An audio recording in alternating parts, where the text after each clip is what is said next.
Well students, good morning. Online classes में आप सभी का स्वागत है। आज हम सेकेंड ईयर एचडीपी के सब्जेक्ट माइनर वेटनरी सर्जरी में चैप्टर नंबर 7 का अध्ययन करेंगे, जिसमें हम गांठ के बारे में जानेंगे। गांठ यानी नोट, KNOT नोट। गांठ लगाना आप सब जानते हो। आप जब आटा गेहूँ लेके जाते हो चक्की पे बॉडी में, तो उसके गांठ लगाते हो। पहले आजकल जब पजामा पहनते हो तो पजामे में गांठ लगाते हो, नाड़े के। निक्कर पहनते हो जिसके अगर नाड़ा है तो उसमें गांठ लगाते हो। और गांठ लगाना जो है सर्जरी में बहुत महत्वपूर्ण काम है। गांठ लगाना यानी ये एक कला है एक प्रकार की, जो हर सर्जन को यानी जो शल्य चिकित्सा करता है उसको आना ज़रूरी है। अब ये गांठ लगाते क्यों है कि जब हम किसी घाव की सिलाई करते हैं यानी उसकी सूचरिंग करते हैं, टाँके लगाते हैं उसको। घाव जैसे कोई चमड़ी फट गई या मसल्स फट गई या इंटरनल ऑर्गन है, उसमें अगर हमें सूचरिंग करनी है, जैसे आंत फट गई या आंत को हम गड़ी हुई सड़ी हुई आंत को काट देते हैं, फिर उसका जब सूचरिंग करते हैं तो इन सब सूचरिंग से पहले हमें गांठ लगानी पड़ती है, ताकि क्या है कि वो धागा वहाँ पे फिक्स रहे और फिर आगे हम टाँके लगा सकें। और गांठ जो है ये क्यों ज़रूरी है? ये इसलिए ज़रूरी है, नंबर 1 तो ये है कि अगर आप गांठ नहीं लगाओगे ना तो वो घाव भरेगा नहीं, क्योंकि वो दोनों किनारे इकट्ठा करने के लिए गांठ लगाना ज़रूरी है। नंबर 2, उसमें अगर गांठ नहीं लगाओगे तो रक्त स्राव हो जाएगा। मतलब अगर वो आपका जो स्किन कटी हुई है, 2 सिरे हैं उसके, अगर उसमें गांठ नहीं लगाओ तो अलग अलग रहेंगे। अगर आप उसमें गांठ नहीं लगाओगे तो उसमें ही ब्लीडिंग हो सकती है। नंबर 3 क्या है, अगर आप गांठ नहीं लगाओगे तो इंटरनल ऑर्गन उस घाव से बाहर आ सकते हैं, जिसे हम हिरनिया बोलते हैं। ये हिरनिया में आपको गौशाला में जब जाओगे तब आपको अच्छी तरह से समझा पाऊँगा। और कुछ गांठ लगाने से क्या है, गांठ अगर आप लगा देते हो तो इंटरनल ऑर्गन में संक्रमण नहीं होता है। जो आंतरिक अंग है शरीर के, अगर ऊपर बाहर गांठ लगा देते हो तो वो घाव जो बंद हो जाता है, तो अंदर की साइड में इन्फेक्शन नहीं जाता है। जैसे आप क्या करते हो, आंतों के गांठ लगाते हो। आंत फटी हुई है, आंत को अगर काट दिया आपने तो उस पर गांठ लगाते हो आप ना, तो उसको बोलते हैं गांठ लगाना। और गांठ लगाना इसलिए बहुत आवश्यक है। और ये जब गांठ लगाने वाला काम है ना, ये सारी बातें शल्य चिकित्सक यानी जो आदमी शल्य चिकित्सा करता है, सर्जन जिसे बोलते हैं, उसकी कार्य कुशलता पर निर्भर करता है कि वो कितना कुशल है, उसके हाथ कितने अच्छी तरह से चलते हैं और उसको सर्जरी के बारे में कितना नॉलेज और गांठ किस प्रकार से लगा पाता है। अच्छी प्रकार से गांठ लगाने के तरीके फिर मैं आपको बाद में बताऊंगा। गांठ अच्छी प्रकार गांठ लगाने के क्या तरीके, क्या क्या सावधान रखने चाहिए। तो आपने अब तक जो सर्जरी में पढ़ा है ना, वो आपने पढ़ा है सर्जरी के बारे में कि सर्जरी क्या है। सर्जरी में प्रयुक्त होने वाले शब्दों के आपने डेफिनेशंस पढ़ी है। सर्जरी में जो चीज़ें काम में आती है, डिसइंफेक्शन है, एंटीसेप्टिक है या मतलब सूचरिंग है, इनकी परिभाषा पढ़ी है आपने। फिर आपने स्टरलाइजेशन के बारे में पढ़ा कि अगर आप सर्जरी करोगे तो वो जगह जो है ना, जहाँ जगह पहले उस जगह को संक्रमण रहित करोगे, फिर उस जहाँ ऑपरेशन कर रहे हो जिस ऑर्गन का, उसको संक्रमण रहित करोगे। फिर जो आपने औजार काम में ले रहे हो वो सब संक्रमण रहित होना चाहिए। आपके हाथ संक्रमण रहित होना चाहिए, आपका जहाँ ऑपरेशन कर रहे हो वो जगह संक्रमण रहित होनी चाहिए। ये आपने पढ़ लिया। उसके बाद में आपने मतलब क्या है कि सूचरिंग मटेरियल के बारे में आपको पढ़ाया, एनेस्थीसिया के बारे में पढ़ाया।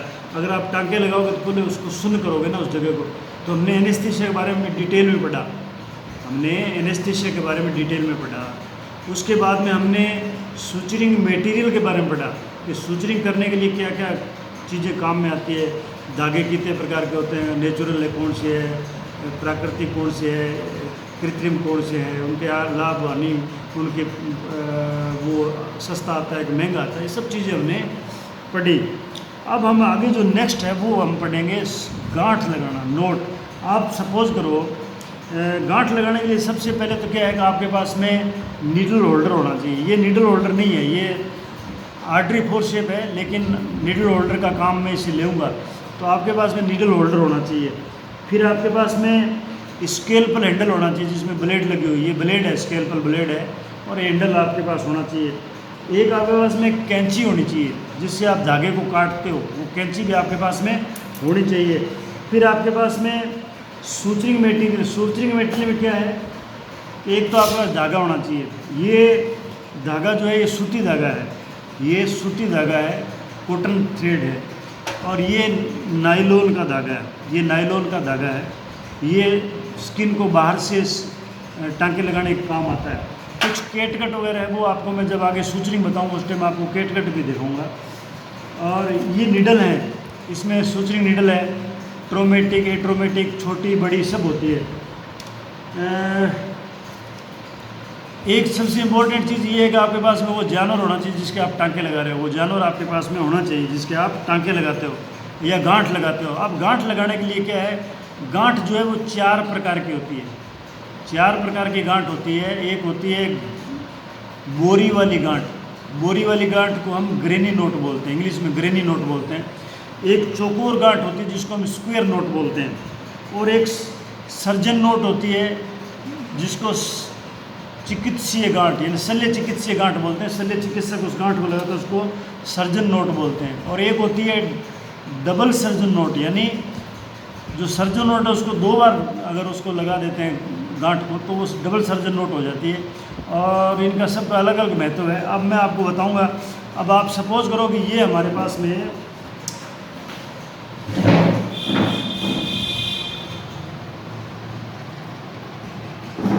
ये कोई जानवर है, ये हमारे पास में कोई जानवर है और इस जानवर के हम जो है यहाँ एक चीरा लगाते हैं। ये इसके चीरा लगा दिया। अब आप देख रहे हो इसकी चमड़ी फट गई है, ये इसके घाव हो गया, ये चमड़ी इसकी फट गई है। अब हमें इसके गांठ लगानी है। जब टांका लगाना शुरू करेंगे ना सूचरिंग, तो सबसे पहले हम गांठ लगाएंगे। तो गांठ लगाने के तरीके बता देता हूँ आपको। गांठ के तरीके कौन कौन से। सबसे पहले तो ये घाव है, इसको एंटीसेप्टिक से साफ़ करके जो तरीका मैंने आप बताया वैसे करोगे आप। उसके बाद में फिर आप इस सूचरिंग नीडल में ये थ्रेड जो है ये धागा पिरो लिया, ये आपको दिख रहा है धागा, ये सूचरिंग नीडल है, ये धागा है। और ये नीडल होल्डर है, मान लो ये नीडल होल्डर है। इस नीडल होल्डर से इसको हम पकड़ते हैं। पहले मैं लगाऊंगा ग्रेनी नोट यानी बोरी वाली गांठ। जो बोरी वाली गांठ है वो बताऊंगा आपको। बोरी वाली गांठ में क्या करते हैं, एक सिरा जो है ना, ये इधर का सिरा, इस सिरे में से हम इसको निकालते हैं। जैसे ये सिरा है, एक ये सिरा है, चमड़ी का ये सिरा है, इसमें से हम इसको इस तरह से इस नीडल को हमने इसमें से एक सिरा इसका ये निकाल दिया। ये एक सिरा हमने इसमें से निकाल दिया। ये इसका एंड जो एक खुला रहेगा। दूसरा सिरा जो है हम दूसरे फ्लैप में से निकालते हैं। ये जो दूसरा फ्लैप है इसमें से निकाल दिया हमने, ये निकाल दिया। ठीक है। अब ये एक सिरा इसका ये फ्री है, इसको अब क्या करते हैं, अब आप ध्यान से देखना ये है कि जो बोरी वाली गांठ है, बोरी वाली गांठ में पहले हम एक जो नोट लगाते हैं इस तरह से इसको लेते हैं और क्लॉकवाइज घुमाते हैं इसको। जैसे घड़ी चलती है ना वैसे इसका एक आंटा लेते हैं और इसको फिर हम धागे को पकड़ लेते हैं, यहाँ से पकड़ के फिर इसको इसमें से गुजारते हैं और इसको इस तरह से कस देते हैं। ये देखो ये गांठ लग गई। अब क्या करेंगे, इसको सेकंड बार फिर एक इसी तरह से क्लॉकवाइज एक नोट मतलब स्क्वायर बनाएंगे और इसको फिर हम कस देंगे। ठीक है। ये डबल जो है गांठ एक प्रकार से स्क्वायर नोट में एक बार क्लॉकवाइज, सेकंड बार फिर क्लॉकवाइज, तीसरी बार जो है ना इसको एंटी क्लॉकवाइज लेते हैं। एंटी क्लॉकवाइज देखो जैसे मैंने सीधा लिया था उल्टा लूँगा मैं ऐसे, ये एंटी क्लॉकवाइज बोलते हैं इसको। और इसको पकड़ो धागे को और इसको ये खींच दिया। ठीक है। अब इसको हम काटेंगे तो क्या करेंगे, इसको काटने के लिए इसको नज़दीक से काटते हैं, इसको ज़्यादा लंबा धागा नहीं छोड़ते हैं। ये गांठ होगी ना, इसको हम नज़दीक से काटते हैं, ऐसे यूँ नज़दीक से काटते हैं। ज़्यादा लंबा धागा छोड़ने से क्या होता है, वहाँ इन्फेक्शन आ जाता है, पानी पूनी इसमें चला जाता है, फिर वो इन्फेक्शन कॉज करता है। ये आपको मैंने सर्जरी में पहले पढ़ा दिया। तो ये था ग्रेनी नोट। बोरी जैसे बांधते हैं ना, बोरी गेहूँ की बोरी हम बांधते आटा पिसाने के लिए, बिल्कुल सेम वही गांठ है। ये देखो गांठ जो है इसमें लग गई है। अब आपको बताता हूँ मैं स्क्वायर नोट। स्क्वायर नोट में क्या करते हैं, बिल्कुल वही सेम कंडीशन है। देखो इस दोनों जो घाव है इसके दोनों किनारे जो है उनको हाथ से नहीं पकड़ते हैं, हाथ से तो मैं पकड़ रहा हूँ, बाकी नीडल होल्डर से पकड़ते हैं। इस तरह से ये धागा निकाल लिया पूरा, इसमें से दोनों चमड़ी में से निकाल लिया मैंने अपनी बार। ठीक है, अब जो स्क्वायर नोट है उसमें जो पहला जो गांठ लगानी है वो क्लॉकवाइज लेना है, ऐसे क्लॉकवाइज, यूँ जैसे घड़ी में सुई चलती है ना, बिल्कुल वैसे लेते हैं और इसको कस लेते हैं थोड़ा। सेकंड वाला जो है वो एंटी क्लॉकवाइज लेते हैं, ये एंटी क्लॉकवाइज हो गया, उल्टा हो गया, ये एंटी क्लॉकवाइज। और इस किनारे को पकड़ा मैंने और इसको ये गांठ लगा दी, ये गांठ लगी। और जो तीसरी गांठ लगाते हैं वो फिर क्लॉकवाइज होती है, यानी वो फिर क्लॉकवाइज जैसे घड़ी सुई चलती है। और इसको हमने ऐसे लगा दिया, ये इसके गांठ लगी, इसको कस के लगाते हैं थोड़ी, ये गांठ लग गई। अब इसको मैं यहाँ से नज़दीक से काट देता हूँ। तो पहला टाइप था ग्रेनी नोट, जिसको बोलते हैं बोरी वाली गांठ। सेकंड वाली जो मैंने बताई आपको ये स्क्वायर नोट है, चौकोर गांठ जिसको बोलते हैं। और तीसरी जो गांठ है वो सर्जन नोट है। ये सर्जन नोट है, ये ज़्यादातर यूज़ होती है सर्जरी में। इसमें क्या करते हैं आपको बताता हूँ। पहले इसको, इस धागे को स्किन के दोनों फ्लैप है, दोनों फ्लैप में से निकाल लिया मैंने ऐसे। ठीक है, अब इसमें हमने अब तक तो सिर्फ एक बार घुमाया था ना क्लॉकवाइज, अब इसमें 2 बार लगाते हैं, एक और फिर ये दो बार क्लॉकवाइज ले लिया इसको। और अब इसको मैंने खींच लिया, ये देखो, ये एक, इसको डबल बार लिया मैंने क्लॉकवाइज, डबल बार इसकी सर्कल बनाए मैंने। और जो दूसरा बनाऊंगा अब आगे वाला वो एंटी क्लॉकवाइज होगा, एक ये होगा एंटी क्लॉकवाइज, ये एंटी क्लॉकवाइज हो गया। अब आप चाहो तो एक क्लॉकवाइज और लगा सकते हो, एक ये क्लॉकवाइज और लगा सकते हो। ये सर्जन्स नोट हो गया, इसको सर्जन्स नोट बोलते हैं। इसमें पहला जो सूचरिंग आप लगाओगे ना, पहली गांठ लगाओगे वो डबल बार करोगे उसको, मतलब क्लॉकवाइज, और यहाँ से काट दिया। अब जो डबल वाला है ना, डबल सर्जन नोट,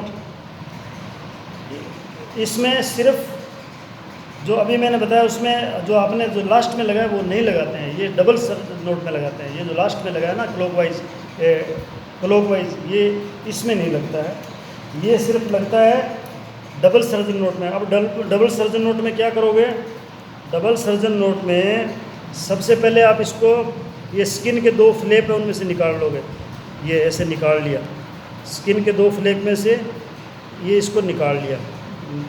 एक मिनट, ये इसको स्किन के जो डबल फ्लैप है उनमें से निकाल लिया, ऐसे ये निकाल लिया। ठीक है, अब इसको पहली बार इसको 2 बार लेते हैं क्लॉकवाइज, एक बार और ये 2 बार क्लॉकवाइज हो गया। अब इसको इस किनारे को पकड़ो, इसको ये, और इसको खींच लेते हैं। ठीक है, तो ये एक गांठ होगी। अब जो सेकंड गांठ लगाओगे ना, ये गांठ लगाओगे एंटी क्लॉकवाइज, ऐसे घुमा के एंटी क्लॉकवाइज, जैसे घड़ी उल्टी चलती है वैसे। अब यहाँ तक तो ये है सर्जन नोट, अब यहाँ तक ये सर्जन नोट है। अगर आप एक क्लॉकवाइज और लगा देते हो तो वो हो जाता है डबल सर्जन नोट। ये डबल सर्जन नोट हो गया। डबल सर्जन नोट जो है ये बहुत मजबूत गांठ होती है, ये गांठ खुलती नहीं है। तो ये अब इसको काटेंगे कहाँ से, इसको काटेंगे बिल्कुल नज़दीक से, उसको धागा लंबा नहीं रहना चाहिए। तो ये 4 प्रकार की गांठ है। अब अगर आपको इसमें समझ में आ जाए तो अच्छी बात है, अदरवाइज़ क्या, जैसे ही आपका कॉलेज लगेगा फिर आपको मेरे सामने बिठा के इसको कराऊंगा। तो ये हो गया गांठ के बारे में। अब एक बार थोड़ा मैं आपको ना इसके फ़ायदे बता देता हूँ, गांठ के क्या फ़ायदे हैं या क्या इसको कैसे लगाते हैं, इसमें क्या सावधानी रखनी चाहिए। अभी आपने गांठ लगाने के 4 तरीके पढ़े। अब गांठ लगाते समय किन किन बातों का ध्यान रखना चाहिए, कुछ तो मैंने आपको बता दिया। ध्यान ये रखना चाहिए, गांठ को कभी भी ढीला नहीं लगाना चाहिए, गांठ को ढीला नहीं लगाना चाहिए। और लगाने के बाद वो गांठ ढीली नहीं हो, इस तरह से आपको गांठ लगानी है। पहले तो गांठ को ढीला नहीं लगाना है, फिर इस प्रकार से लगाओगे वो लगाने के बाद में ढीली नहीं हो जाए। गांठ हमेशा छोटी लगाएं, गांठ हमेशा छोटी लगाएं। और गांठ के पास जो धागा बचता है जो आप काटते हो वो लंबा नहीं होना चाहिए, उस धागे को बिल्कुल नज़दीक से काटें। इससे क्या होता है कि एक तो मतलब जो धागा जो है वो अगर लंबा छोड़ दोगे तो वो आसपास का पानी या मॉइस्चर सोख लेकर फिर वो घाव में चला जाएगा। इसको कैपिलरी रिएक्शन बोलते हैं। मैंने आपको पहले पढ़ाया था, घाव का जब ट्रीटमेंट करते थे तब आपको पढ़ाया। तो ये नज़दीक से काटने का ये फ़ायदा है। अच्छा, जहाँ तक हो सके जो गांठ है ना, उसको नीडल होल्डर से ही लगाना चाहिए, हाथ से नहीं लगाना चाहिए। आप कई बार हाथ से लगा देते हैं, ऐसा नहीं। नीडल होल्डर से क्या है कि गांठ मजबूत लगती है। नीडल होल्डर से गांठ मजबूत लगती है और आसानी से खिंचाव ला सकते हो आप उसमें।